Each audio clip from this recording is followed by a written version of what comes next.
You're welcome to join us on Newsroom. The European Parliament want the Anglophone crisis tabled at the level of the United Nations Security Council. They have noted exaggerated cases of human rights violation in the two English-speaking regions of Cameroon. This is not all. The incarceration of over 150 militants of the CRM Party, including their leader, Professor Maurice Kamto, equally interested the European Union. This is Newsroom on Canal 2 English. I am Dominic Kimo. Stay with us.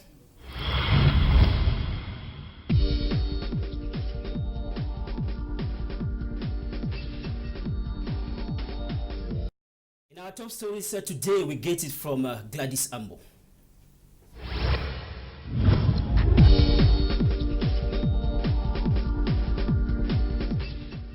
The reports of the European Parliament crucifies the Yaoundé regime. Emergence newspaper writes that panic has gripped the government of Biya following news of an eventual tabling of the Anglophone crisis at the UN Security Council. To the Guardian Post, the European Union has taken a tough stand against Cameroon. The paper states conditions that have been given to Cameroon to implement to resolve the crisis. Senator Fon Victor Muketa has been facing enormous criticisms following his outing at the Senate, calling for the implementation of federalism to solve the crisis.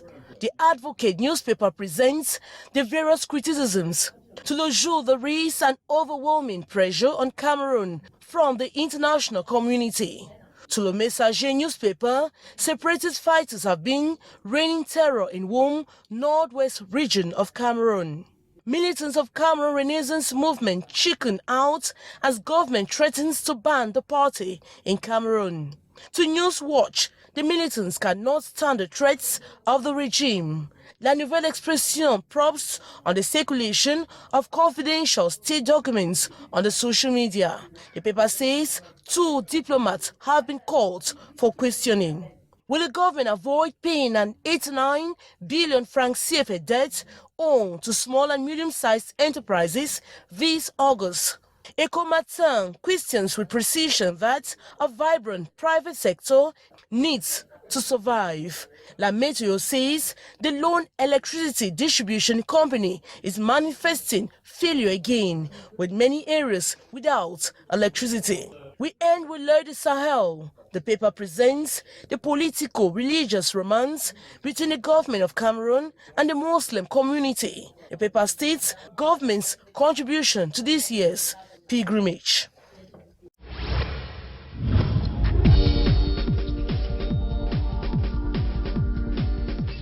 Thank you so much. That was Maureen presenting what the newspapers have been writing about this week. Unfortunately, we shall not have headlines today. Time for us to welcome our guests for this very special edition of the program Newsroom. Welcome, Senior Barrister Fru Jonso. You are the lead counsel of Ayuk-Tabe Jilo Sisiku and others. Thank you for coming, Barrister. Thank you. I must say, it has been a long time that we have not had you on the program Newsroom. We are happy to have you, just like those that are watching us. You have been in a tour out of the country, meeting with ambassador leaders, discussing issues, granting interviews. Can you give us a brief summary of your stay out there? Well, my stay was very eventful. I missed the conference in DC and I missed the conference in Berlin because of visa problems. But I got to Washington on a Sunday when the conference actually closed on a Friday. I had a very explosive interview with our brother Eric Tato on Facebook. I went down to Boston because I was essentially invited by the city of Boston. So I went to Boston and I had a television interview along with Professor Anyangwe. All of you know Professor Anyangwe. We were interviewed by a white lady in the city of Lowell on the city's City Hall television. And from there we we went to another hall where we met with all Southern Cameroonians, Amazonians, whom we had a town hall meeting where I gave an expose both on the cases pending before the military tribunals around the country and also on the state of the revolution as far as Ground Zero is concerned. The number of people of our of our people who have been killed. We estimated between 10 and 15,000. The number of people who are living in exile in Nigeria, in the refugee camps, and the number of people who are internally displaced. So we did that, and it was an eventful 2 weeks of my stay in Washington. I met with the interim government, the president in Camera. I met with the financial secretary in Camera, and I presented the problems of the defense, and here I am. Thank you so much. I'm going to answer all your questions. Thank you so much, Barrister. We'll have enough time to talk about that when we're discussing what the European Parliament thinks about the Anglophone crisis. Let's welcome Barrister Don Christopher, Secretary General of the Cameroon Renaissance Movement Party. Thank you for coming, Barrister. Thank you, Mr. Dominic. Thank you, televiewers. Barrister, this week we learned that Professor Maurice Kamto have filed a court case against the Minister of Communication in Cameroon because of some pronouncement he made on Radio France International. That was on the 1st of February this year. What exactly is Professor Maurice Kamto standing against the Minister of Communication? Yes, it's a case of defamation. So he was defamed by these government ministers, and so he took up everybody who is hurt in an act as a right, as a citizen, a right to, in fact, seek legal redress. So exactly what Professor Maurice Kamto is doing. He was defamed and has taken up this case before the courts. And so therefore, we are waiting to see how the outcome of the decision will be. We know that the CRM Party has several other cases in Cameroon today. What do you expect will come out of the case you have filed in France? The case in France is to restitute us on the truth, inform Cameroonians and the world on the truth, because the government is, in fact, a government that propagates lies, incorrect information about people and their activities and what is going on. So all of this, when you feel hurt and touched, you know we have this tendency and this modus operandi in Cameroonians' mind that you cannot win the government. It's just a message to inform them and make them know that the government can be beaten in a case and can be won in a case and asked to pay damages, and the government equally can be touched. The government is not a government that should be violating laws and will fold our arms and see them do the wrong thing. So we have to make the government sit up, and by that doing, the only recourse is going to the courts. Thanks so much. Our second topic today will be focusing on the conflict between the government and the Cameroon Renaissance Movement Party. Time for Elvis. Thank you for coming. Thank you very much, my Dominic. Political analyst and equally a journalist. Thank you once again. This week we noticed that an entire government resigns in Sudan following conflict in that part of in that particular country where over 150 people were killed. The Prime Minister and his entire government stands down. What is your reaction or your political analysis as far as such a decision is concerned? Well, it's a decision that comes from the people. And that's why we say that when leadership is concerned, there must be the principle of political accountability, meaning you become a leader where you are supposed to lead and not to dictate things to happen to the people to be as if it's your father's house. And so I'm sure with that lesson in Sudan, I'm sure African leaders are supposed to learn, but on the other hand, they are refusing to learn, which they want to learn by the hard way. And so the message is clear. The people were tired of Omar al-Bashir in Sudan, and the people wanted to change. And of course, the military too decided to yield to the people. It gives you a simple analysis that when it comes to issues of defense, the military is supposed to be there to defend the people and not to inflict pains on the people. And that's what we call a responsible military. Now, when you have an institution whereby you want to go and maybe you are tired of a government that is not giving you accountability suitable to you, and then you see probably they get arms, shoot at you and all the like, it becomes worrisome, and it tells you that that government lacks credibility, and that's why the government decides to behave the way it is. So Sudan has done well, and I think in other countries we will not fold our arms. Dictators must be brought down whether they like it or not. Thanks so much for your time for Elvis. Let's welcome Abdul Karim. You are a Muslim scholar of the Bible from the northwest region of the country. Thank you for coming, sir. Thanks for having me. We're always glad to have you today. We welcome you with this particular question. 2,839 pilgrims from Cameroon are expected to make this year. Many Cameroonians think that the government of this country is very much involved in the organization of the trip of the pilgrims to Mecca today. What is your take on the full involvement of the government in this spiritual journey? Right, I'd like to begin by praising God and ask Him to send His blessings upon His prophets and righteous men, and to Senior Barrister Panso here, and our barrister and everyone, and the viewers of Canal 2 English's program, particularly NEWSROOM. Yeah, but just before that, was that Mali or Sudan? Which country had the Prime Minister and the Cabinet? Mali. Okay, that correction I wanted to make. Okay, and then moving on swiftly on this question. Well, Allah says in the Quran, people will flood into Islam, and another verse says they will travel over mountains, across seas to go for pilgrimage in Mecca. So Muslims have the responsibility. It's a right. I hope you know that. It's actually the 5th pillar of Islam, and they will do it irrespective of any government. But I take offense with the government whose minister goes to blaspheme with the Quran and is yet to apologize, and is going to be the one to stand in front to give the same Muslims some benefits or call them incentives to go to Mecca. So I challenge my Muslim Ummah to tell Mr. Tagajipo to apologize for misusing the Quran before donating anything. Whether or not Cameroon government likes it, Muslims will go to Mecca and they will do their pilgrimage. So it doesn't, from another government, I would have been removing my heart and clapping for them and blessing them. But with this government, I say no until Atanga Jipo apologizes. Other Muslims, they are free. We are all Muslims. My guide is the Quran and the Sunnah, and my hope is the reason of God. Other Muslims who want to applaud such at the same time are free to do that, and we all have our statements to give God. The Quran is our scripture, and nobody is supposed to play with the Mus'haf. And if someone will play with it and at the same time turns to cajole you and it's okay for you, then I say it's a big mistake. So it doesn't fascinate me. Thank you so much. Cho Waters, thank you for coming. Thanks for the invitation. You are an assistant lecturer.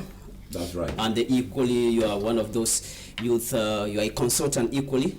That's I want to find out from you, the Prime Minister have been in that particular ministry for over 100 days. Today, he has not visited his region of origin, that is the southwest region. He has visited just one region, the Little region. What is your take on the activities of the works of the Prime Minister 100 days after his appointment?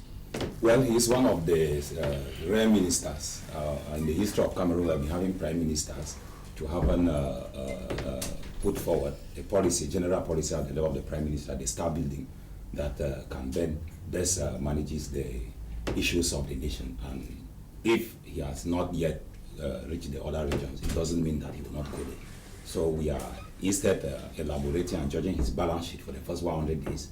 And we might not say that it is positive 100%, but as a professor of law, Dr. Chief John Gute is one of the scarce, as I say, 6 ministers that have reached the Biya's government and has a mastery of the policies of the nation. The general policies defined at the level of the presidency. And so we wish him more courage. I think that the first issues that were on his table concerned the Anglophone crisis, which at his level we believe that he will manage it well. And I don't think at this level it is right for us to give him credits. We should wait and see. They always say that the judge break the ear at the wall. So we stay calm. What do you think is preventing him from visiting the southwest? We have not said. Has he told you that he has not gone to the southwest? He's still to go to the southwest. Remember that the ministerial duty is a heavy duty and heavy task. So he is still putting on documents. He cannot just go on one more and say he's going to the southwest. Does he need a visa to go to the southwest? Maybe I know the secondary aim of everybody and televiewers and my co-panelists that I know is that he's supposed to have been in southwest immediately he was appointed. Remember that everything has a procedures. We have eminent expert in law here that can justify everything. Need procedure. Thank you so much, Cho Waters. We start our main topic for this day. We are talking about Anglophone crisis, Ambazonian leaders and the European Parliament at new aspects. Last week, leaders of Ambazonia, that's the name, leaders of Ambazonia Stakeholder Strategy Conference took place in Germany. They discussed several issues. But what interests us is resolution number 24, which says, and I read, appeal to parents to assess the security situation in their local government areas or counties before sending their children to school. President Frijon, so let's start with you. When you listen to this particular resolution taken in Germany, what's your take on this particular resolution 24, talking about parents to assess the security situation before sending their kids to school? That resolution barely reinforces the position that the interim government has held for a long time. That is, nobody, not even the interim government, has ever prevented children from going to school. All they say is that the security situation, the military presence, the bullets flying all over the place, children are unsafe. Every child, every parent has a duty to take care of the life of his or her child. And if you assess and see that your child can go to school and come back without taking a bullet, children should go to school. But the interim government, the conference has barely reiterated what the interim government had held all along. Nobody has ever stopped children from going to school. The problem has been the security of the children, the military presence, the bullets flying all over the place. If the child gets picked up by a bullet, you the parents, you lose.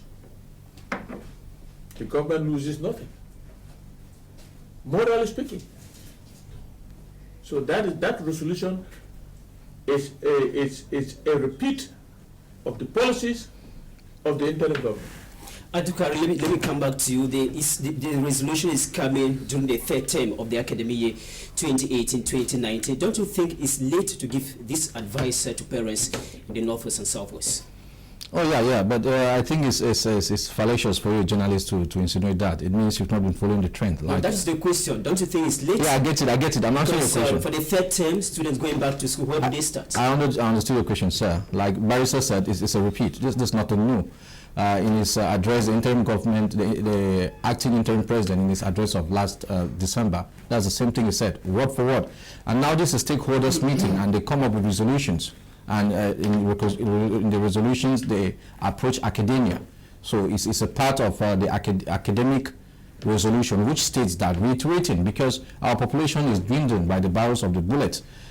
You parents, observe the situation. If you really think it is fair and secure for you to send these children to school, to go and come back without bullets taking them out, without rape, without being extorted in the taxi, on the bike, if you know this whole situation, this scenario is okay for you, then send the children. By the way, what's the purpose of education? What do we need to do with education at the end of the day when we don't have the population? It's absolutely useless. We go to school to be able to solve problems, not to be able to read and write. You need to be able to think critically. That's the essence of education. So the interim government, in my opinion, the way I read it, she is saying that take a look at the atmosphere. If you think it is secure, please send your children to school. So to answer your question now, word for word, it is not late. It is not late to always, you see, like, if you say that, then be the Christian, you say, okay, but why would Christ repeat himself on one topic over and over? To different 10 scribes, he says the same thing, simply because it is important, worth hearing and to be heard with clarity.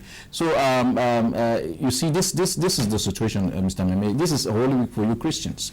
I don't believe in it, but I respect it. I have to, being a religious, understanding person. From Thursday, where people have been in church, morning, evening, morning, afternoon, evening session, till yesterday, the military are killing people in southern Cameroon, children underaged.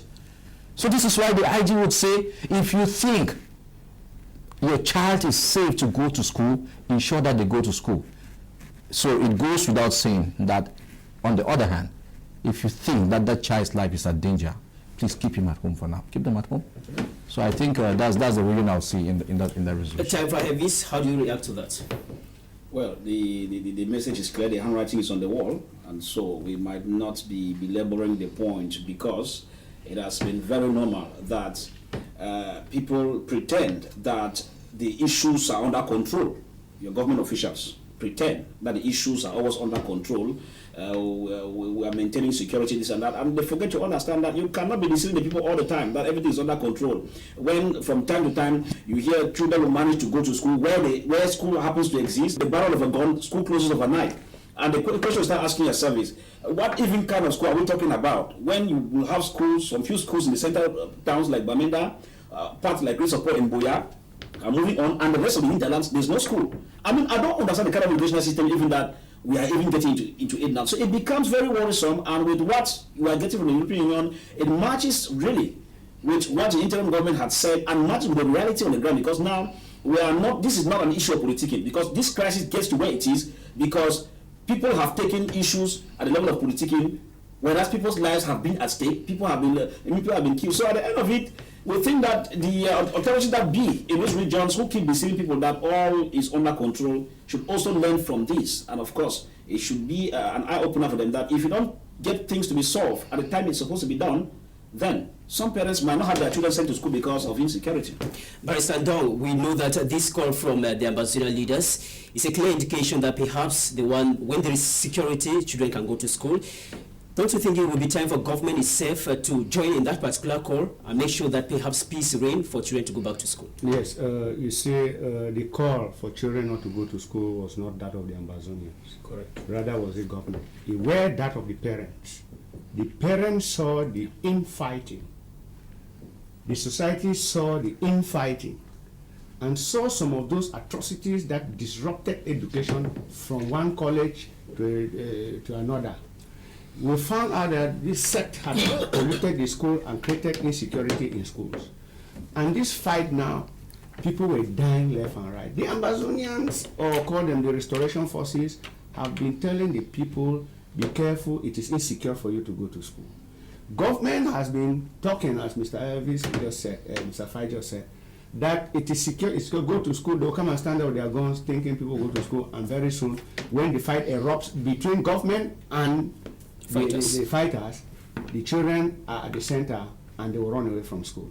So now the Ambazonians have been saying, and for long they have been saying, if it is secure, go to school. Because some areas which are secure, people go to school. And government have been calling that people go back to school, but government, again, on its own, create problems in those areas. Like Karen just said, in fact, they are killing up till now. And how do you expect people to go to school in those areas? So the Ambazonians, by that communique, are saying that if the security is perfect, people can go to school. It is not late, Mr. Meme. It is not late. It is in the heart of tech time, yes.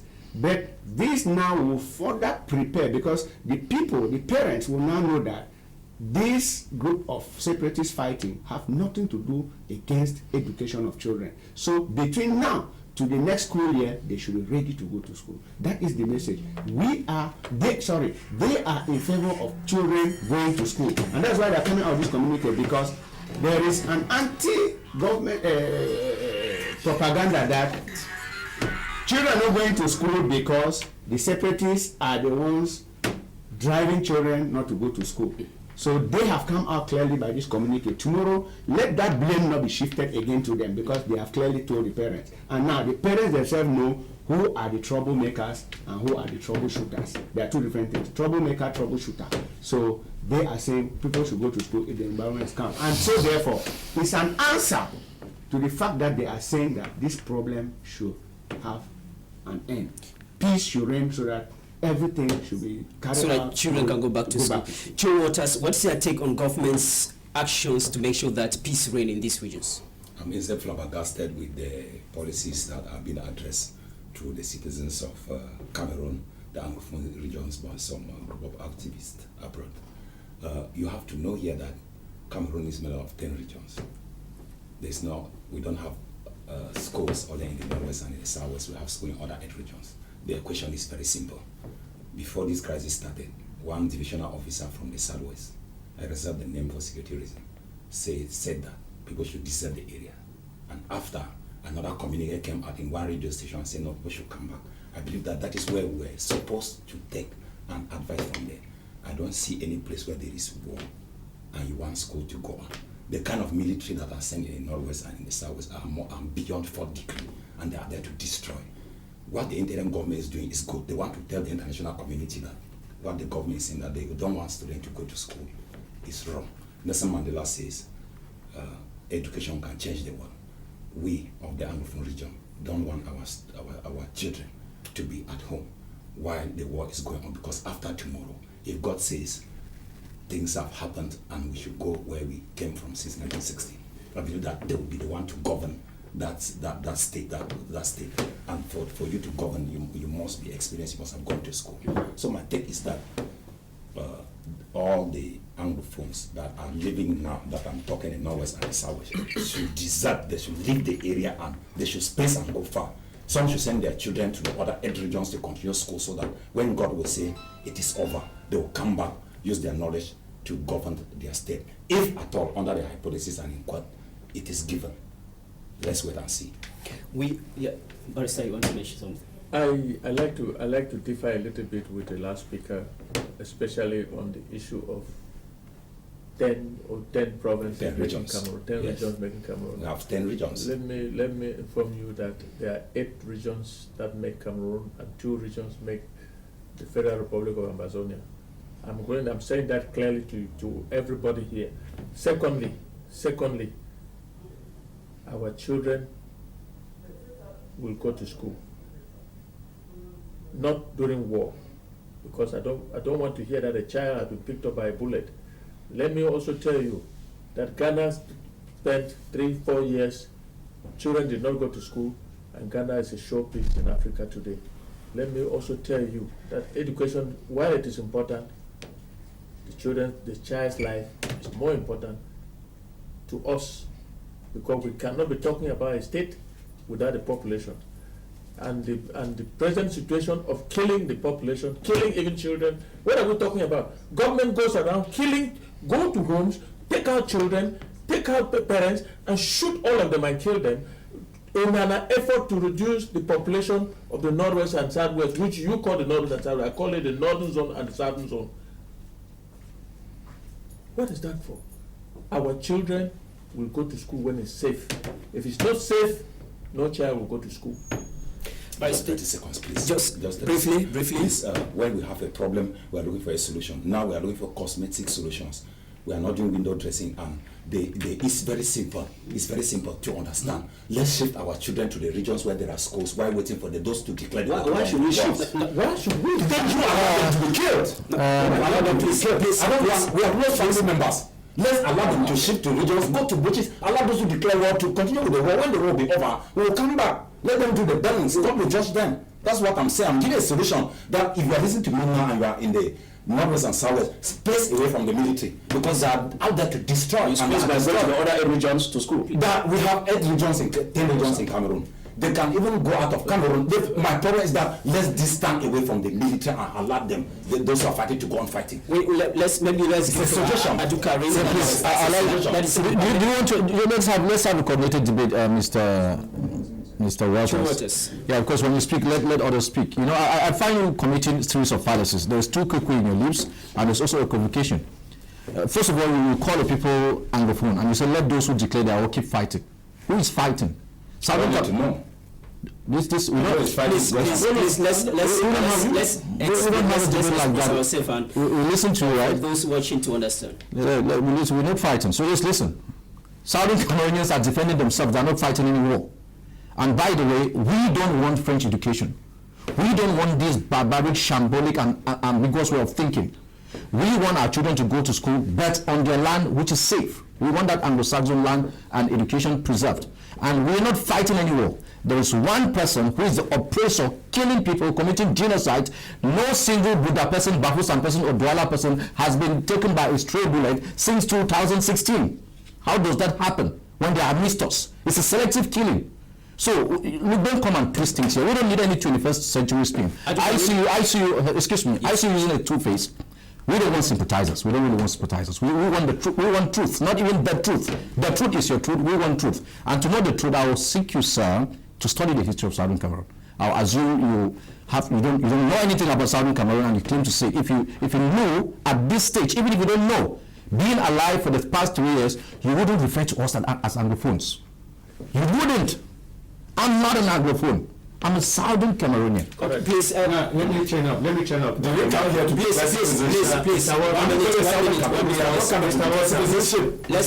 was going to listen to Barrister. Listen to Barrister. Misinterpreting me, that's the problem. I'll come back to you to clear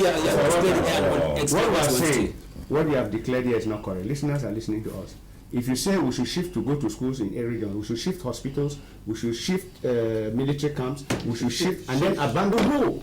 That is where we are against. You are thinking. We are saying we remain on our land, we fight and die on our land.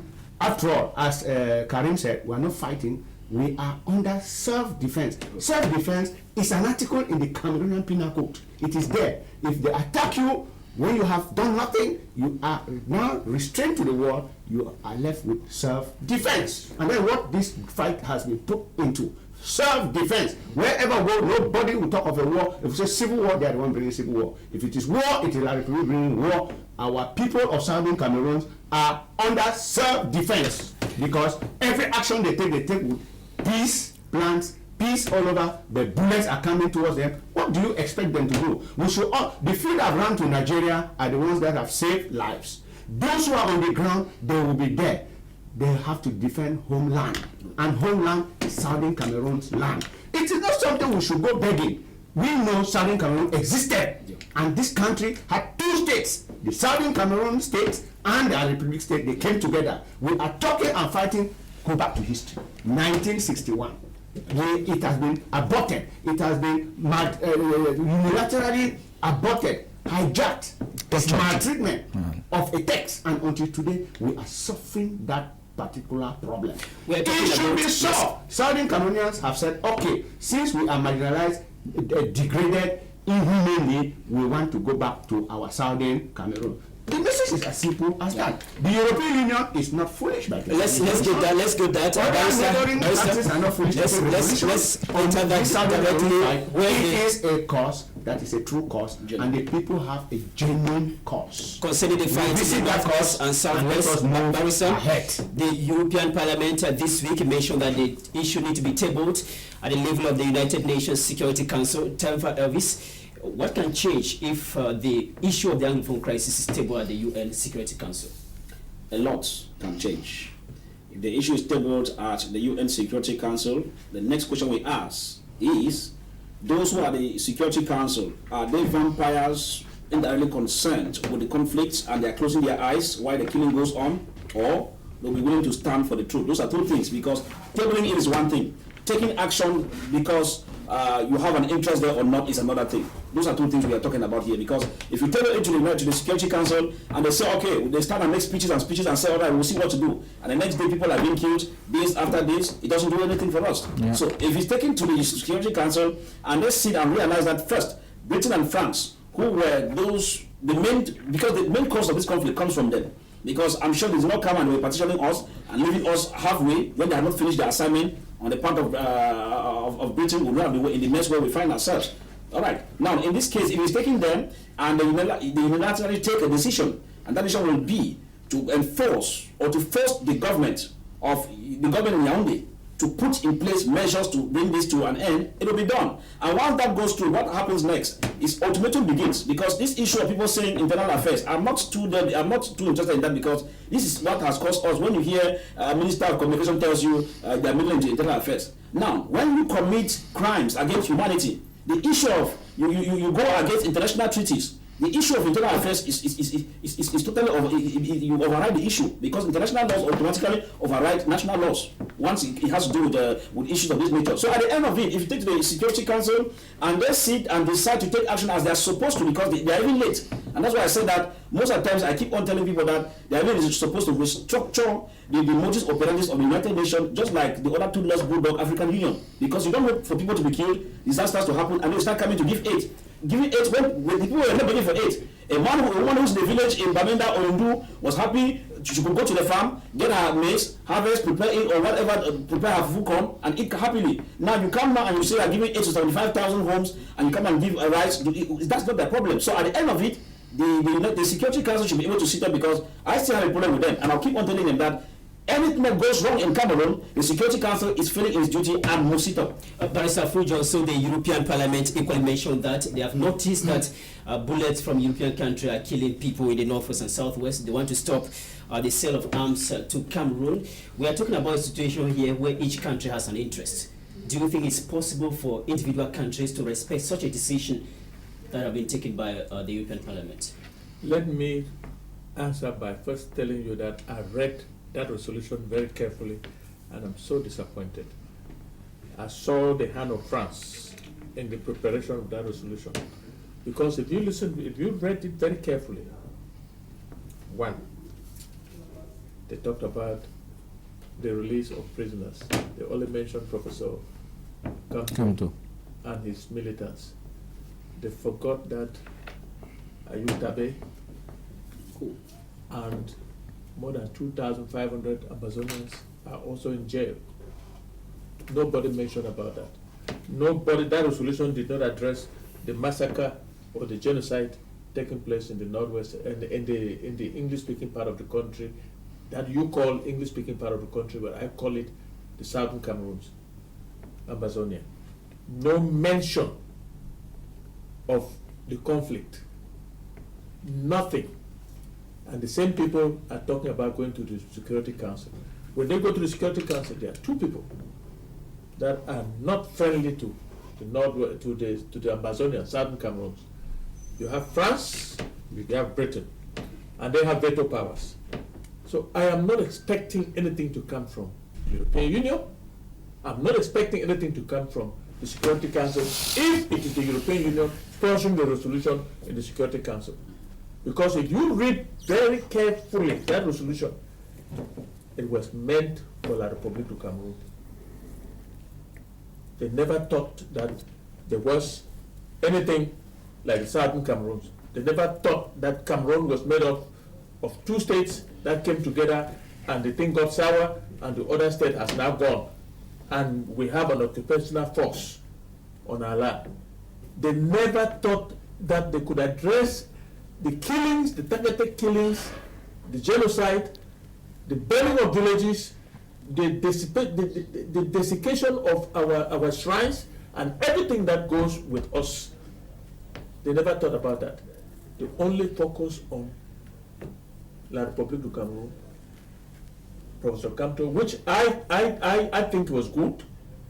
I believe it's good. But what about Ayutabe and the southern Cameroon? But you equally mentioned the killings in the northwest and southwest of Cameroon, mentioning that there is a foundation there in the northwest and southwest. It's a mention, but the core issues were never touched. And the two people who are piloting this and listen to the debates very carefully are the French and the British. Yeah. And they are the same people who created the situation we're in now. And they are the same people, if they are going to sponsor a resolution in the Security Council, I'm not expecting anything from them. Let's get the reaction of Barrister. And we will fight to the last man to keep our independence. Barrister, when you read through the resolutions taken by the European Parliament, do you think he is leaving something out as far as the Anglophone crisis is concerned? As rightly put by Barrister So, there was the Anglophone issue that did not come up, but they raised the human rights violations in the northwest and southwest region. Consequently, addressing the current predicaments that are happening in the northwest and southwest region. In fact, it is something that should be priority alongside that of the Cameroon Renaissance movement. Yes, they are taking it ahead. But I know in the Security Council, they will not talk about the ongoing crisis in Cameroon, be it that of the Renaissance movement and Maurice Kamto, without going to the southwest and northwest. It is priority. And I think the only point where I take from Barrister So is that the two persons that jumbled us up into this mess are the same people championing to deface the case of Southern Cameroon, the crisis, the ongoing killings, they are struggling and shading, hiding the atrocities. But we are in a global world. All the atrocities have been committed during this crisis. Recorded, they are there. The European Parliament knows it. The Security Council, UN knows it. Everybody knows it. The pictures are there. And so therefore, going to the Security Council without addressing this issue, in fact, they have not done anything. We agree. It is now a conglomerate of problems. That of politics in La République, headed by the Cameroon Renaissance movement and the Anglophone crisis, they can't be inseparable. They will go into that council and the solution will come out. We are waiting, and I think that my senior learned colleague should be a bit very patient. Let's see what the Security Council or European Union steps out. I have never been patient with the English and the French. I will come back to find out about one second. No, I'm saying patient with the resolutions of the European. What might come out from the Security Council. They will defend it very meticulously. We are expecting something, but if it fails this time around, then they have helped to increase the problems forever. Adukaru, I'll come back to you. Let me find from Cho Waters. Cho Waters, when you read through the resolutions taken by the European Parliament, what good thing do you bring out of that? Cameroon is a sovereign state. When it takes it out of context, it becomes a pretext. We have three things. I read through keenly. We have the context, the content, and the substance of the resolutions. I'm resuming into three concepts. With the context, these international organizations and these influential body organs in the world, the most powerful ones in the world, the European Union, the United Nations, and the African Union, they don't have direct, straightforward influence to bring down somebody on power and replaces another one. Because we say sovereign, it means the state takes its decision and it decides on the system of governance. I will take the case of Venezuela. Etuando was imposed by UN. It was imposed by EU. But Maiduguri is still on power, thanks to the intervention of Russia. They were imposing. US used all its means to impose Etuando. France used all its means. Nothing worked. But the man who is there is still there. We have Afghanistan, Bensouda. I'm still in the context. We're wasting our time to Cameroon. We're wasting our time with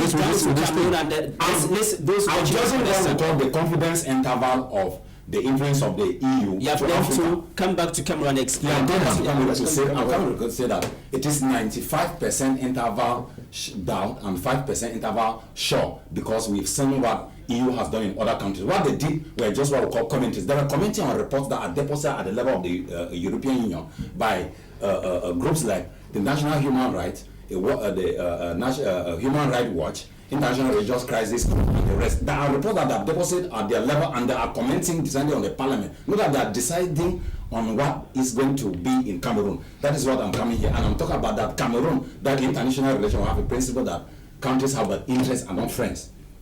We have people of law here that can testify. Cameroon is at the center of Gulf of Guinea, and you know what it means. So they want to position somebody that will respond to their demand. Well, the zone of influence, I said, is 5% doubt and 95% sure, because of what I've seen has happened in Afghanistan and in Venezuela and in other countries. Okay, Adukarin, the resolutions are taken by the European Parliament mentioning the release of militants of CRM Party and equally mentioning the overwhelming human rights violation in the Northwest and Southwest. How do you react to the resolutions taken by the European Parliament? Okay, I'll say like my barrister here, I studied the document pretty well. But before I make my comments, let me just disagree with barrister. I won't put Kamto's case parallelly with the Southern Cameroon situation for one reason. It cannot happen. Kamto was not abducted and ejected from another country. He was not incommunicado for 11 months. His people are not dying in the jails. His own guns were able to see legs. A lion's head was taken. Akum Julius, on the 8th of December 2016, the first bullet was right at his heart. Yes. I won't compare, over 150,000 refugees, over 650,000 internally displaced, thousands suffering, millions in exile, our daughters and women put into bed and using cocoa leaves and back of trees as sanitary pads. I won't compare it with political elections and some protests. I won't compare that. But I think UN Parliament or European Union Parliament will not have addressed one issue in Cameroon, leaving the other. Yeah, you didn't follow my answer. So I wouldn't put it parallelly. I'm not saying that is not important. You know, I'll grade it. That is secondary, pretty secondary. There's one of sovereignty, life and death, and the other one is just a political ambition. This is different. The situation in southern Cameroon, please, this is not politics here. It's a revolution. There's a difference. And then with just give me a few minutes. And then with him, I really feel sorry for myself. The worst thing I've come to realize is that a human being should never be accepted to be assimilated. Assimilation is the greatest disease. If a cockroach wants to control a fowl, what it does is that it gets a fox as an aid to help them. This is what usually happens. The European Union, in my opinion, that is, first of all, they've tried. In other words, yeah, they've tried. But you should know that the host is rejecting the parasite. Africa is rejecting Europe. Europe is panicking. They don't have a choice. You know, Europe is a parasite on Africa. Not even ectoparasite, but endoparasite. Just like La Republic on Southern Cameroon. Parasite, normally a mosquito should come to you and get some blood. Not you trying to suck that mosquito. So Southern Cameroon, see that small, and then look at La Republic this big. Sucking it, that's Europe and Africa. Not in size, but in what they get. So that resolution is okay for humanity. Because, for example, Professor Kanto, I respect the guy. And he doesn't deserve what he's getting. Yeah. But when it comes to Southern Cameroonians, that thing is nothing to me. But pay attention to Resolution 6. See the evil. I don't know if Barrister overlooked that. You know what it said? The frown against the incriminalization of homosexuality. They are calling on the government of Cameroon to allow LGATI. You know what that stands for? Homosexuality. Lesbian gays to operate. You see the devil. And we've not seen that yet. When it comes to them talking about us, they've not said anything about us. And for you, sir, please, I respect your intellect, but I need you to study the United Nations Resolution 1352, 1608, and 1514. Correct. In 1608, on the 21st of April, 1961, only La République du Cameroon voted against us. When you come here and keep saying 8 10 regions, keep inferring wrongly me as how do you call it, an Anglophone, I feel sorry because I find you to be someone who is in the academia. This is totally on academia. You need to be honest. I don't know if you've seen these resolutions. I don't know if you know that the only African state before independence that had elections uninterfered by the European was Southern Cameroons. We organized an election and placed prime ministers. So when you come and you're doing this anymore, I don't know, and off record, you said there's no motivation. If you don't have a motivation politically, religiously, then surely you need to be baptized. Let's continue. Find out from this is madness. I know. Let me briefly. Just one thing. Yes, I won't be long. The question of sovereignty, which my learned friend addressed. Let me also tell you that when crimes against humanity are committed, humanitarian law, sovereignty is out of the window. I'll give an example.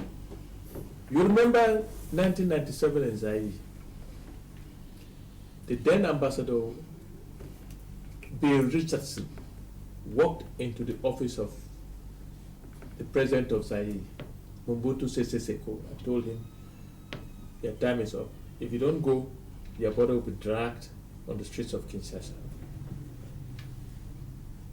They made the same statements like you people are making. Oh, we are a sovereign nation, we are this and that, and this and that, and that and that. What happened 2 months after? Mobutu was begging the same ambassador to beg Kabila to allow him safe passage through the airport to leave. That's sovereignty for you, man. It went out of the window. So when you use this word sovereign, you have to be very careful. In the case of Cameroon, Cameroon lost its sovereign right when it started doing targeted killing and killing women and children, abduction, rape, and all the vices, burning down villages and so on. They lost their sovereign right. They cannot give sovereignty to anybody as we speak. Thank you. The European Parliament mentioned that EU, African Union, as well as the United Nations, they need to mediate the situation in Cameroon. How do you see these three bodies mediating the crisis we have today in Cameroon? Well, if we talk about them mediating, the next question is not just them mediating, but what is the point of view of the other party involved in the conflict? Because if two parties are involved in a conflict, you don't decide to come in when the other party is not very okay. If you are coming in where another party, when both parties tells you, okay, we like your mediation, then that is okay. But all I'm saying is that in the current crisis now, the only bad thing is that the government is daydreaming that they can handle the situation. Where we are now, at the stage of the conflict, we have bypassed the level at which the government can handle the situation. Because the people have lost trust. I mean trust on the part of the government. So where we are, if your opinion is coming, the next question is, who are those heading the delegation? Because the both parties must be aware. If it is France, and of course headed by France and Britain, it will be taken, there will be some doubts, because the people themselves have not been honest from the beginning. Just like Barrister said, they are the core of the problem where we are today. If the European Union is coming where probably it will have maybe Germany represented and some other countries accepted by the secessionists, that's when it can be at the table. And when they are coming in, there are various clauses that comes in. The clause of where will the meeting be? Because if you are coming in, you must also meet at a place where both parties are comfortable. You will not tell us meet in Yaoundé. When a party that has to leave from abroad to come is afraid that he can be trapped at the airport, it doesn't move. There must be a neutral ground accepted by both parties. And in this case, that is Cameroon itself, the government in Yaoundé, that claims to be at the top, will no longer be dictating where the meeting will hold. Will no longer be dictating terms. And that's where you discover the conflict can be resolved. But in a case whereby you say people should drop their guns, and your guns are still in your own hands, it means you think that those people have become fools. That's why I say that sometimes I doubt the intellectual capacity of some of these government officials, because it has to do with practicality on the ground. Now, you cannot say that somebody outside does not know your country very well. Thibault Nagui went to France 24 and talked about the Amber Boys, telling you that there is a mechanism of communication. We're in an age of communication whereby somebody in the European Union, somebody in America can tell you what is happening in Kumbo in the twinkle of an eye, either through a direct source or through an indirect source. You are journalists, you know what I'm talking about. And so when you stay in your country and think that you are full of yourself, it's a sovereign state, it's this and that, things will take this country by surprise. Someday, if those who are technical advisors of this government don't tell them that, hey, be careful, it is true it's sovereign, but know that international politics, things don't function the way you think. If that message does not go through, if Mr. Waters does not tell them or sends a message across, then I'm afraid things might not go well. Someday we might be taken unaware, which we wish it not to happen that way. Joe Waters, do you think the government of President Paul Biya is bothered about this international pressure?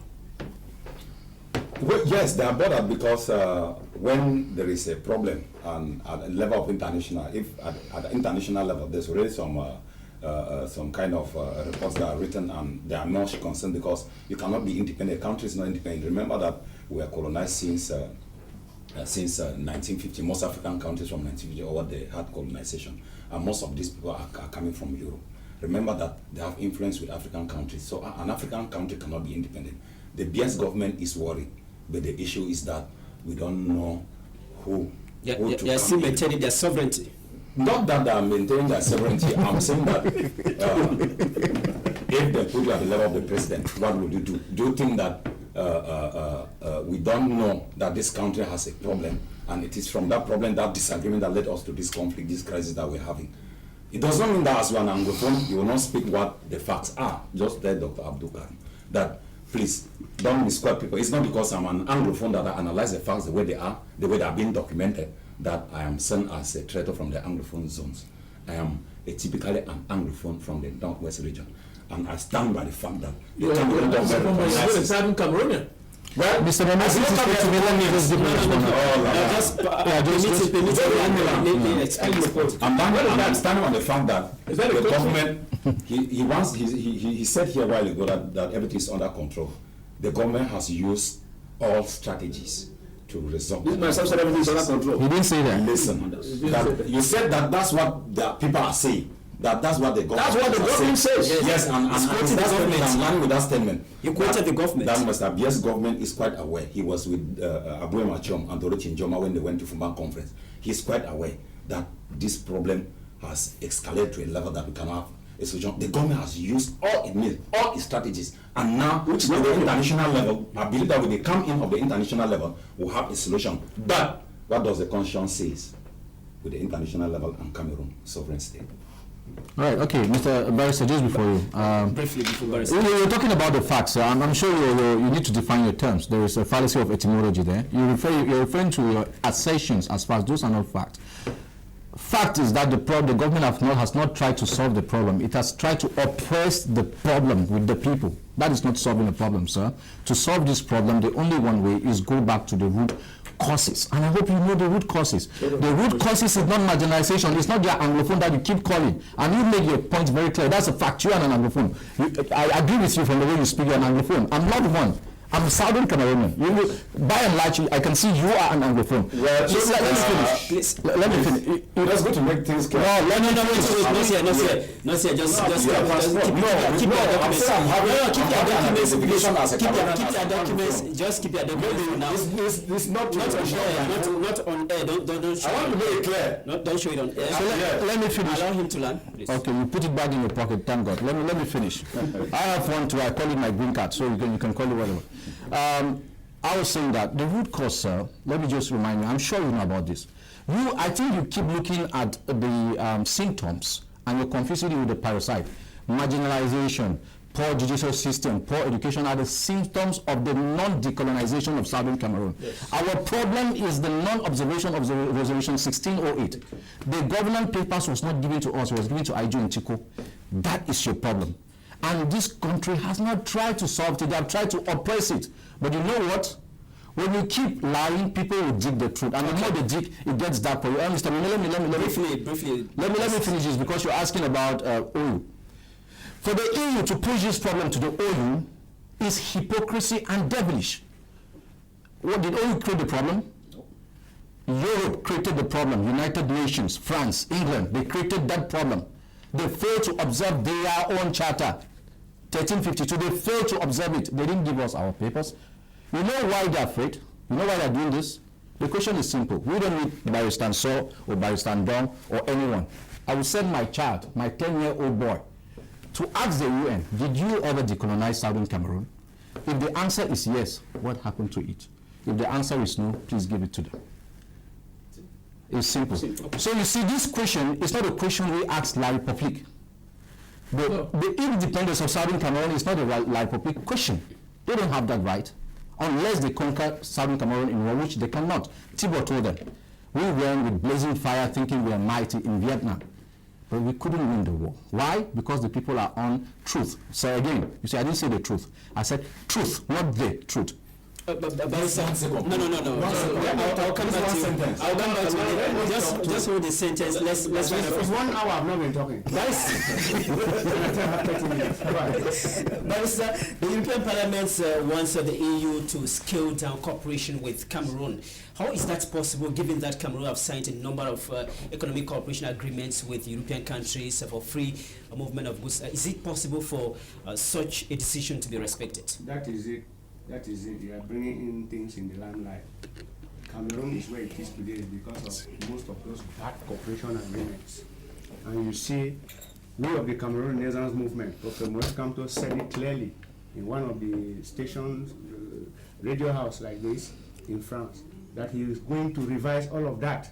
And it's all of that that is putting them mal à l'aise. That is on a sleeveless platform because they came in deceived or in fact came with a lot of heavy pressure on the government that is in place, the two governments that run this country, and they were signing crap cooperation agreements, which in fact, look at the latest, the oil down in Southern Cameroon, where the British, you say the British will come and lead the peace mission to Cameroon, when he's signing some kind of funny agreement to tap minerals from Victoria. You say they will come and fight against, and for us, listen, we are saying all those cooperation agreements have to be quashed.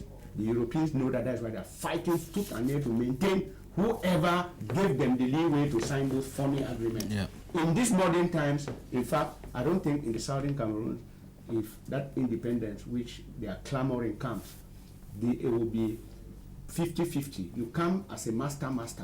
I call you president here, you call me president here. My integrity, you respect it, I respect your own. We want equality in everything, the world is advancing, and that is what we want.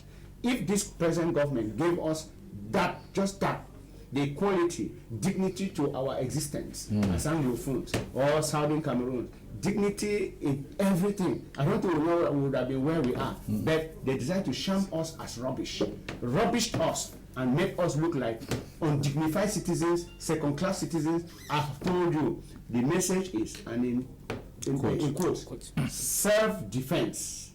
Self-defense does not mean you are shooting gun. Self-defense is that they are attacking you and there is nothing. The war is the only place you can lean your back. There you have to fight back. So we are under self-defense. So with that, I'm saying, I would say that those cooperation agreements will be revised, because the same reverse it. If we in Africa we try to sign such agreement, taking 95% from them, giving them 5%, would they sign it? They should not look at us as monkeys. Give you one sentence before we move to Barrister. If you go to the Unity Palace, you go to strategic posts at the ministry, what is going on now is they want to resolve the Anglophone crisis. And there is one thing that some of us who are closer to the people that are listening to the actors of the crisis. You mean the leaders of this country? Yeah, the leaders of this country. Closer to them? Yes. No, I said some of us that have that they do listen to us. What we are saying is that within 3 months, within 3 months we can come out, 90 days we can come out from the Anglophone crisis. And the first thing, I'm saying that this is what is on the table now. The first thing is that let their leaders of those who are holding the guns in the bushes be released from prison.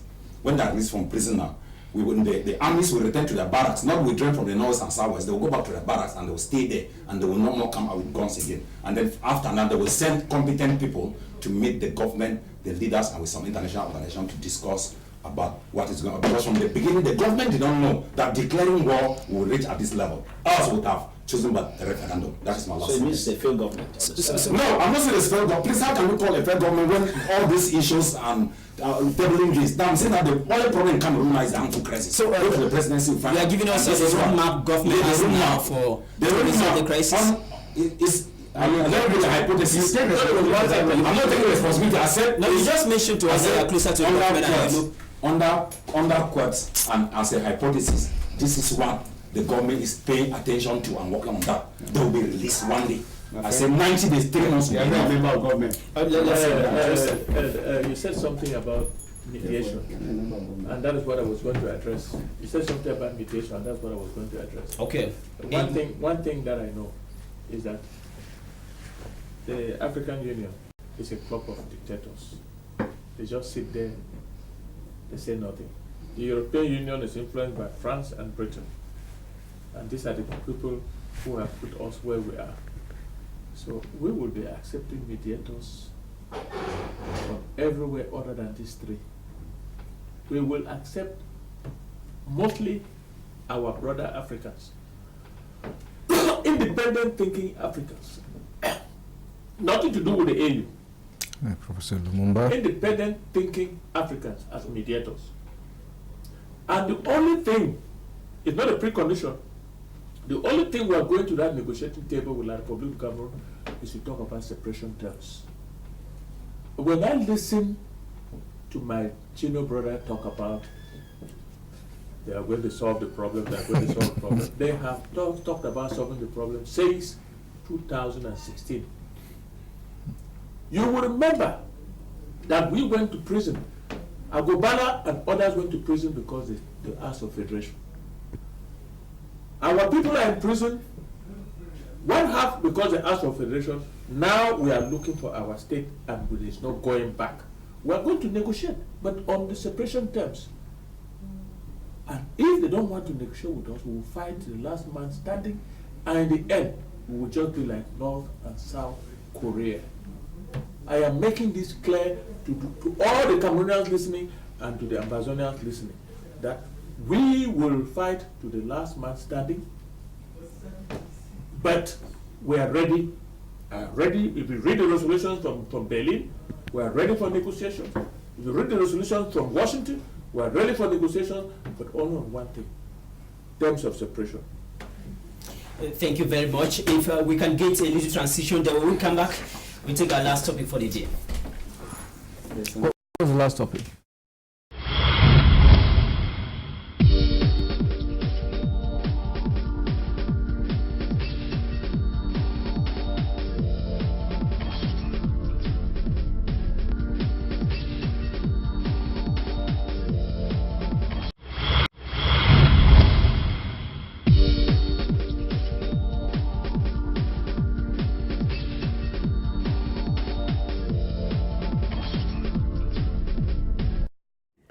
Thank you for staying with us. This week, Mfundi High Court thrown out the case between the Cameroon Renaissance Movement Party against the Minister of Territorial Administration, Paul Biya, failed to appear in court twice. They filed a court case against him for, misusing his power to ban activities of the Cameroon Renaissance Movement Party. The Secretary General of the CRM Party is here with us. Can you give us the details of what happened at the Mfundi High Court, where the case was finally thrown out? You see, first I want to explain to our viewers that there is no, in fact, we don't expect justice in all what is happening now.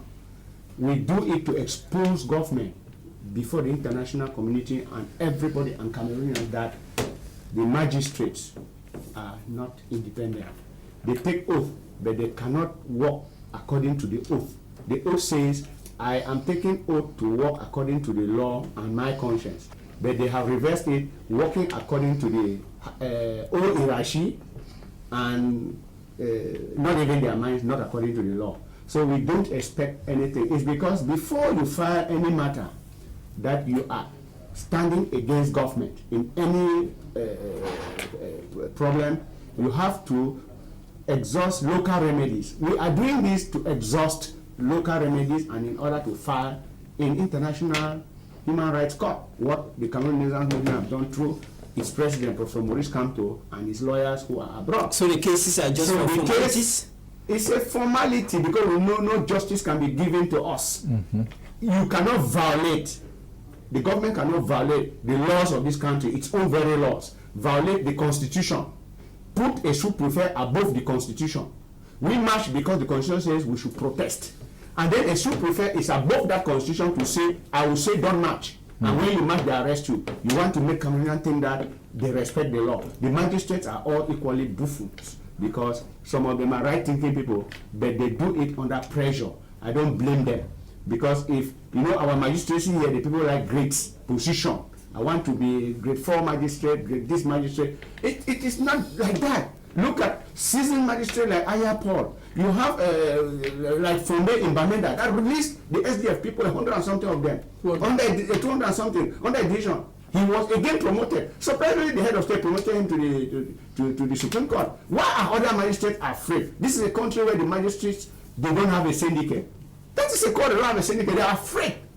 The minister just told them they don't want to hear that thing of a syndicate. All of them are afraid. So they judge according to their head up. They look up to ask, what decision do we give in this matter? How can Maurice Kamto and the leaders of the coalition be arrested in a private residence and on a weekend? The law does not provide. It's a violation of their rights. Our political party, the Cameroon Renaissance Movement, is legalized. It's legalized. Coming to the case in court. Concerning Paul Biya, Minister of Territorial Administration. He took a decision that was against all fundamental principles of democracy. We have ratified the African Charter on Human and People's Rights. We have ratified the Universal Declaration of Human Rights. All of this protest and all of that is enshrined in that document which Cameroon ratified. How can Atangaji pass a decision against that law and now listen what happened in court? They turn around, delay with it because we filed within time. We had to march on the 13th. He passed out that thing. We filed so that it's a motion that should be expected. Judge it very fast before the day. But they waited the day passed. We said, okay, go ahead. If that decision is passed, it will now permit the Cameroon Renaissance Movement to reprogram its march. Now, you pass it after the 13th, meaning tactfully they went with the matter to delay in court to cross that 13th and now pass a decision after the 13th for us to sit and hear the legal department making a submission that what are we talking here now when the day has passed? But he does not know that the decision that can be given, if it is properly given to cancel that decision, will not permit the Cameroon to reprogram its match. Yeah. Because it's a political and a constitutional right. It's a right that has been enshrined in all international instruments. And why will Atanganji take his pen and it's not in a narrative, a script, and passes it out and says banning all political activities? It is not normal for a democratic country. It's not normal for a country that we'll come back to you. Yes. It bans only the Cameroon movement. Does not ban the other political parties. We'll come back to you. The party, the others we talk to. Let's find out from you. There is this law that says that a divisional officer has the right to ban party activities when public order is threatened. How do we define public order here in law? It doesn't say that. The 1990 law on liberty and expression, free expression, doesn't say that. It says when a political party wants to carry out its activities, it declares to the sous-prefect, not to the prefect, to the sous-prefect. The divisional officer. Divisional officer. The divisional officer will now see if it's going to create some problems. The itinerary, he has a right to change the itinerary. He has a right to change the itinerary. Not to ban. He has no right to ban a match. Before he bans a match, he doesn't ban a match. Before he takes, if he thinks that that match can create problems, he has to go to court. He has to go to court. It's not only the political party that goes to court. The sous-prefect who has gone to go to court. It's only the court that can ban a match, a political match. Other than that, he is there to regulate. He can put out police people to make sure that there is no breaking, no damages caused, and so on and so forth. In the course of the match. But when he believes that the whole thing is going to create some kind of commotion, he has within time go to court and ask the court to ban such an activity. That activity. Okay. He cannot on his own ban the activity. But what happens in Cameroon? Any political party other than the CPDM, you go, they say, trouble the l'ordre public, they ban. That is not the law. Okay. How do you react to what the Minister of Territorial Administration did with the CRM Party, banning her activities throughout the national territory from the 6th to the 13th of April? Twice beaten, once shy. The government has been twice beaten by the Anglophone crisis and twice shy. Why do I say so? The context, the actual context in Cameroon does not allow people to go outside. The minister, for sure, overreacted because of his strategic position and being appointed by the same president, and those at the court appointed by the same president cannot work against his policies. Problem number one, in law, we have the good sense and we have the law. For the law of 1990 that we all know, the legislator did not focus that issue of public meetings where they need to be banned because they are free once declared. But for public manifestation, as you said, we can change the itinerary. But the context, the actual context, does not permit them instructions from their boss. Did they go to court? People. Did they go to court? Because when the judge has our right people started going out, they were shooting at them. And so they said, we should not go out. Now they are killing. That is why they don't want the Cameroon Resistance movement to reach at that level. It is the actual context that leaves us in this situation. But for the good sense of the law, Minister Tanganji did what his boss has instructed him to do. Remember, he is an The question now, is it correct?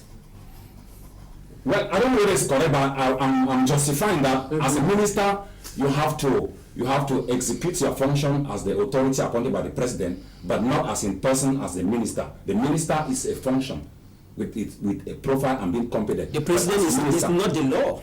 The president is not the law, but he's the one that promulgates the laws. And I'm saying here that for the good sense to learn, not to take much time, for the good sense of reasoning in a country for the good image of Cameroon, somebody that has come out second in a presidential election should not be in prison for the good sense of a nation, but by law.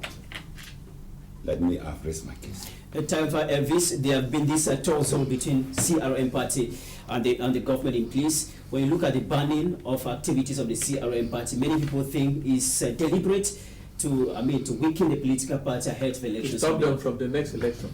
Now, when you look at that ban, let me analyze it the way it is. And when you analyze it, you begin to realize that there's some foul play somewhere.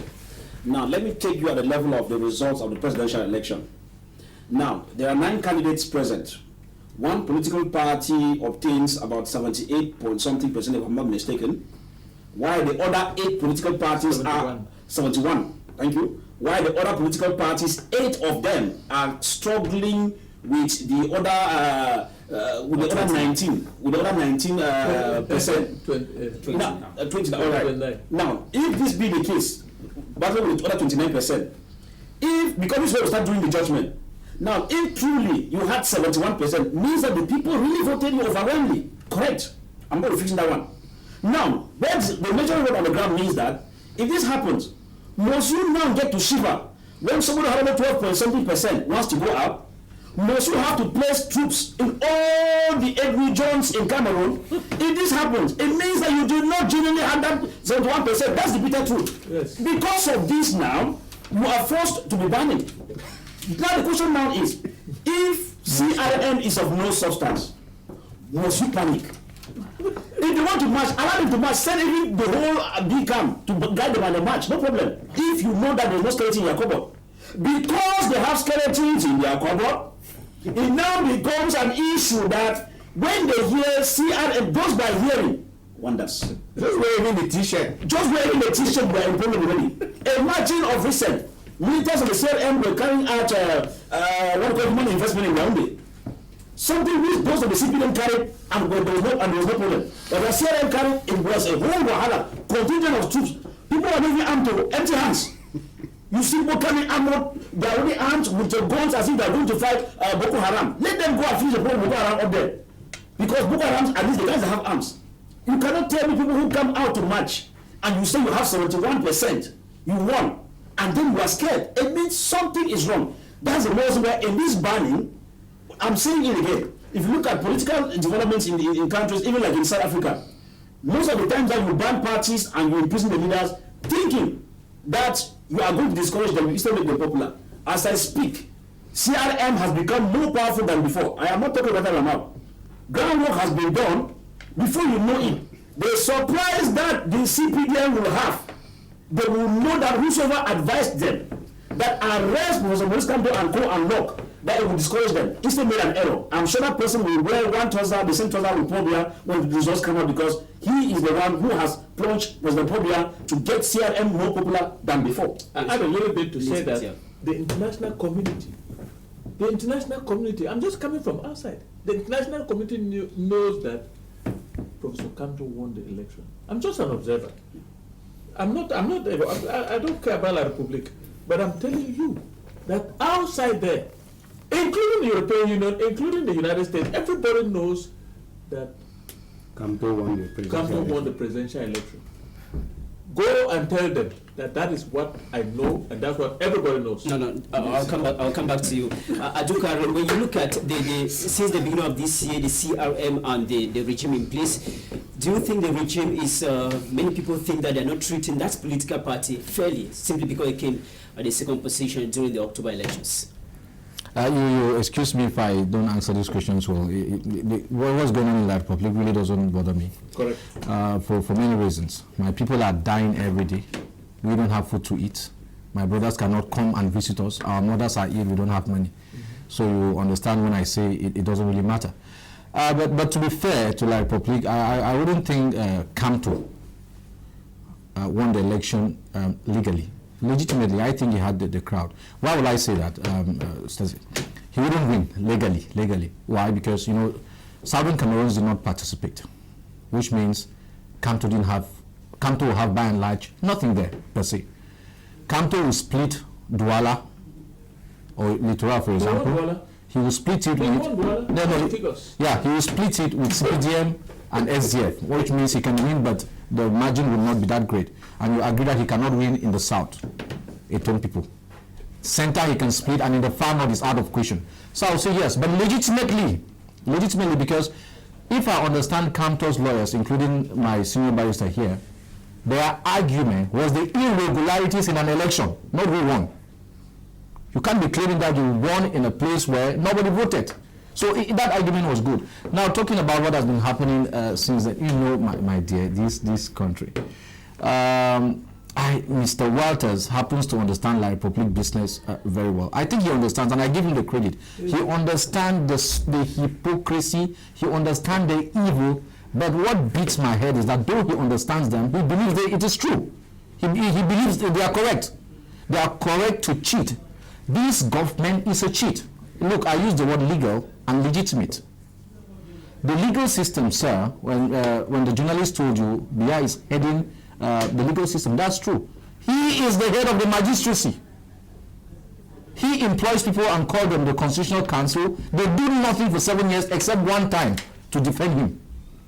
And so what do we expect? They don't have to go for him. So you can see, really, I don't master like public business. It's really out of my field, and I'm sorry about that. Let me react here. In fact, the Cameroon Renaissance movement, through Professor Maurice Kamto, who declared himself winner on the 8th, was based on statistics.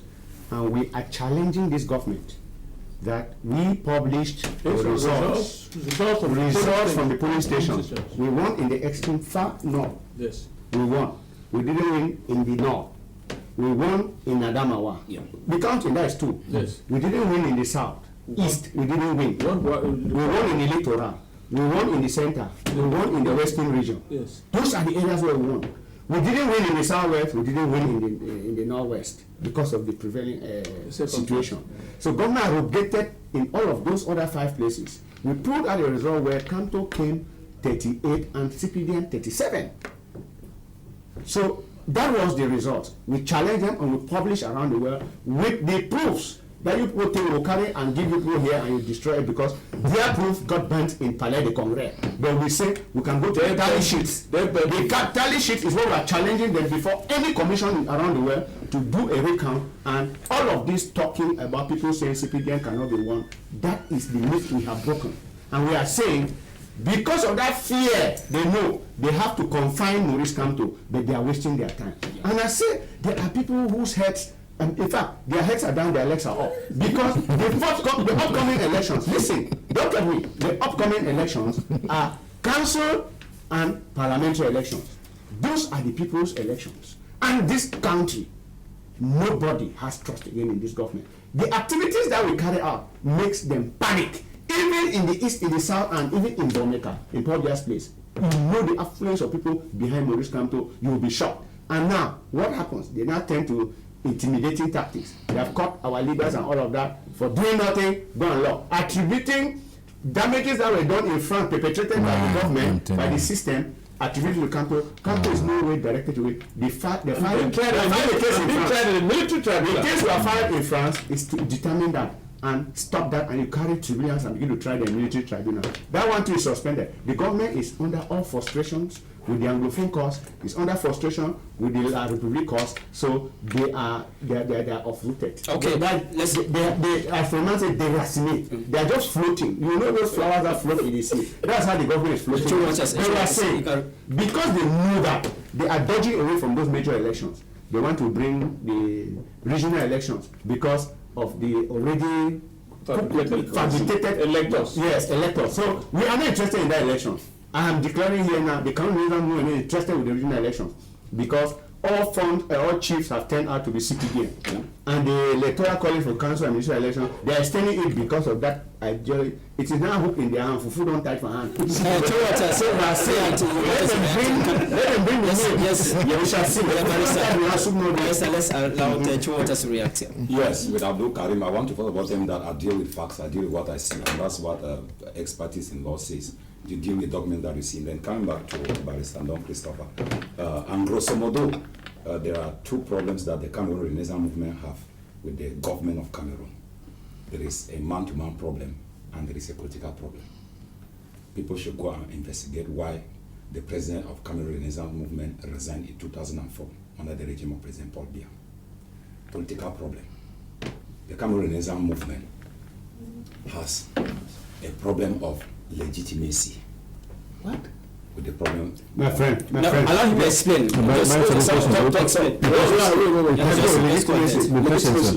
Sir.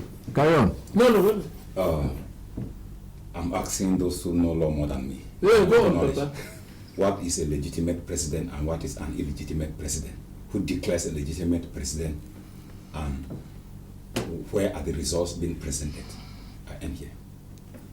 I thought you were to explain you mentioned that Legitimacy is not even explained to us. At the Constitutional Council, that is where they declare elections. The person legitimate that has won the election, that is where No, you are taking two things off balance. And then you say the party is illegitimate. you talk about the party. That's what with the political context, with the problem. You say the Cameroon Renaissance movement as a political party. That's what we wanted to make. There has a political problem with the government. And So withdraw the word or corrected. That's what he says. No, correct. He says something about CRM Party. Being illegitimate.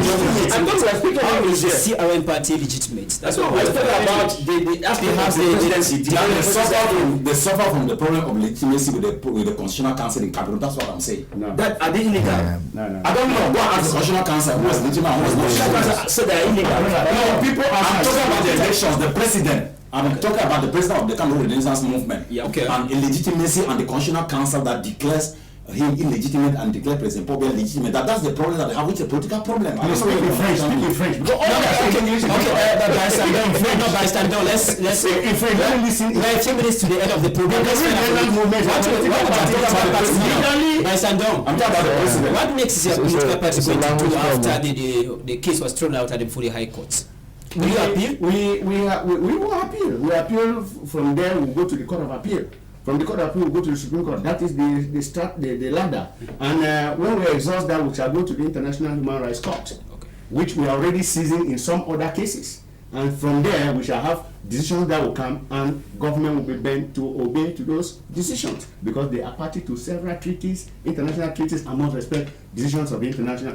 Wait, let me see them refusing to obey the decision that will come from Nigeria. Nigeria has passed a decision. They are waiting to execute. We shall execute. We are a few minutes Nigeria has the passed a program. decision following international conventions and agreements. Let's make a quick So we round are of saying that the before we Cameroon end. Renaissance movement, I want to clear this air. Cameroon Renaissance movement is a legalized political party, legitimate in status. The president of the Cameroon Renaissance movement was voted by our militants, legitimate as head of Cameroon Renaissance movement.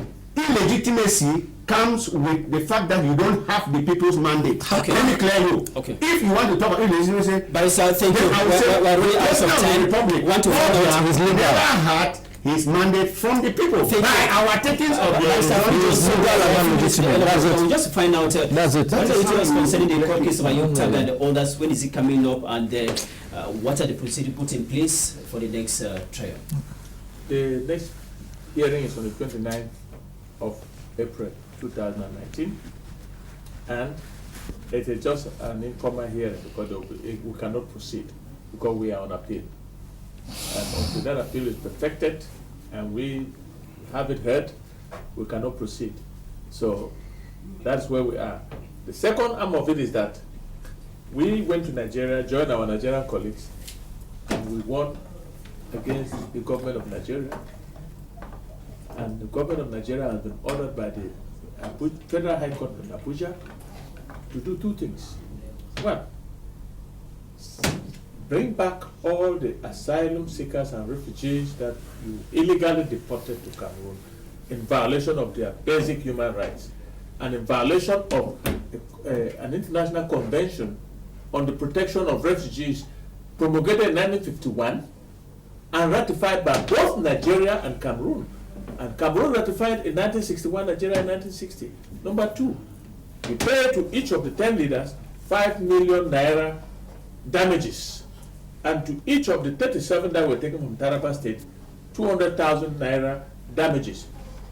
That matter is now being considered by the Nigerian government, and we are waiting to see what happens. Let them keep playing. This regime is finished. Whether we like it or not, whether you say this regime is finished. Thank you so much. Go and tell them that I said they are are finished. Thank you so much. They should admit that they are finished and they are gone. Thank you so much for coming for the program. Yes, it's my pleasure. And just to round up by saying that it is always better to leave power in an honorary manner than for power to leave you. And anything that happens in conflict, there are consequences, which means people must be accountable for it after the conflict comes to an end, whether we like it or not. Thank you so much. Joe Waters, thank you for coming for the program. Yes, I'm very happy, and I'll always respond to your demands. Thanks. And the government is working towards the crisis to see how we can have negotiations now before separations come. So for peace to reign. We are afraid of separation. That's why now we're working to see how negotiations come to the table. Yes, and Don Christopher. I would want to advise the government in place to unconditionally release Professor Maurice Kamto and the coalition leaders and all the militants arrested, and release the Ambazonian leaders and all its followers of Southern Cameroon released, because if they don't do that, they will be jumping from fire to fry pan. Thank you so much. Abdul Karim, thank you for coming. Yeah, thanks for having me, and once again, it's a pleasure being amidst these fine gentlemen.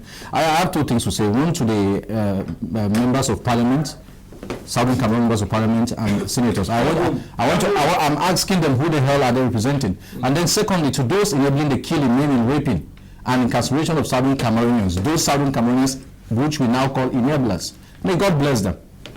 Thank you so much, and we thank all of you for coming, thanking our technicians for making us have a good program today. If you miss out, watch the rebroadcast Sunday from 11:30.